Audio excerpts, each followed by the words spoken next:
Clembaderis. I'm from Pueblo West, Colorado, and this is Module 1 in EDL 851. First, a little bit about my career. This was my 12th year in education.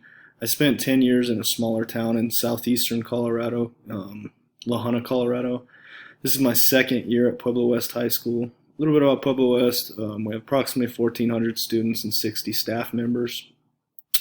I currently teach physical education and health at Pueblo West High School, and I'm also the head football coach at Pueblo West High School. A little bit about my family. I've been married for 7 years, going on 8 in July. My wife Carissa. We have 2 kids, Easton, who just turned 7, and Berkeley, who's 5. I come from a family of educators. My grandpa, my dad, my brother are all teachers. Kind of known my whole life that's what I wanted to do, and really enjoy being around the kids and spending time with the kids. Some of my hobbies, I enjoy hunting, fishing, coaching, hanging out with family, spending time outdoors, going to the mountains, camping when we have time.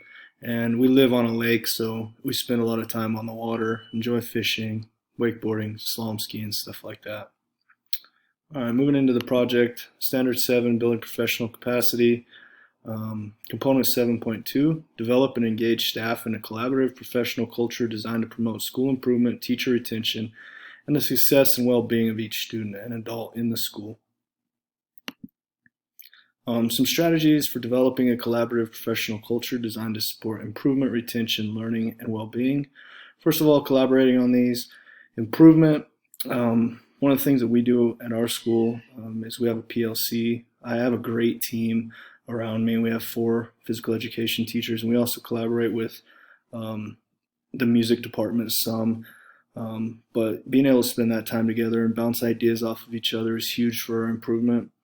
I think as an administrator, you need to be a two-way communicator. I think you have to listen to what teachers are saying, and I think you also have to be able to tell the teacher what you expect from them. And honesty. If a teacher needs to improve or if I need to improve, I want to know, and I think they need to be told, this is what you need to do to show improvement. Moving on to retention, be a great listener. If there's something going on with your teachers, you have to know about it and be able to solve those problems. Teachers need to feel comfortable. They need to feel like they can walk in your office and talk to you. Our current principal does a great job of that. He's always around, and if you have ideas or needs, bounce those off of him. Makes it feel a lot more comfortable in the classroom. Communicate expectations. If a teacher doesn't know what is expected of them, then they probably won't do it. I think that a big part of retention and keeping teachers so that there's no turnover is that teachers need to know what is expected up front so that there's no miscommunication. Next, moving on to learning.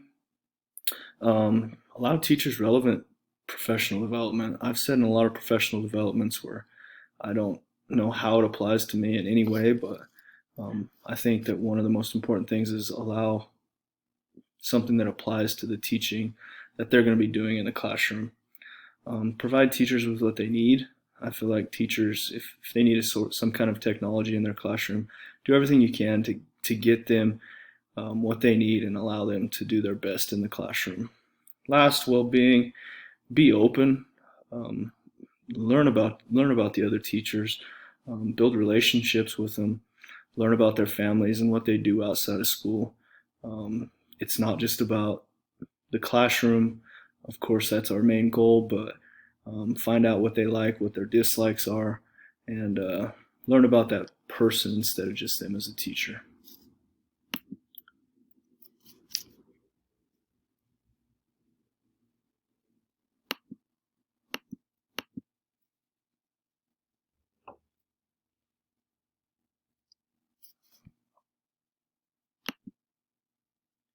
In the development of a healthy and effective professional culture, what roles are played by relationships, trust, and well-being? First of all, relationships. Be professional, but get to know a person. Find out about their family, like I said before. In order for a relationship to flourish, you have to know about that person and they have to build some trust in you. Through this, people start to open up and talk to you. Moving on to trust. It's the basis for all healthy relationships. Do what you say and support your teachers. If you don't have their back, they're not going to trust you. If you tell them you're going to do something, make sure it's done. When a staff has trust in the administration, I feel like the school not only works better, but just a better aura around the school. And last is well-being. I think well-being is communicate with teachers, talk to them about how their day is going, outside of those classroom talks that you have to have with teachers all the time. Make the teachers feel safe. Let them take risks. Know that when they fail, that you have their back, and that you trust what they're doing in the classroom. How does this all apply? Dang it. Sorry. How does this support? How does all of this support the educational success and well-being of each student and adult? It allows for teachers and students to take risks. If a teacher doesn't feel comfortable, if a student doesn't feel comfortable, they're less likely to take risks and chances in the classroom and in education. Rewards for effort. Well, teachers spend a lot of time. Reward them for their successes, their failures, when they take chances. Relationships and trust. If teachers and administration have a great relationship, usually students and teachers also have that great relationship, and if you build that trust, it allows for a lot more learning to be done. Reward improvement. Allow teachers to improve, allow students to improve.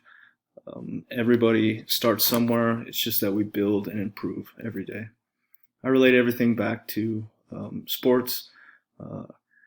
In team, we want everybody to be on the same page. We want to be working towards the same goals and developing those relationships for a school to be successful. Thank you for your time. I look forward to getting to know all of you.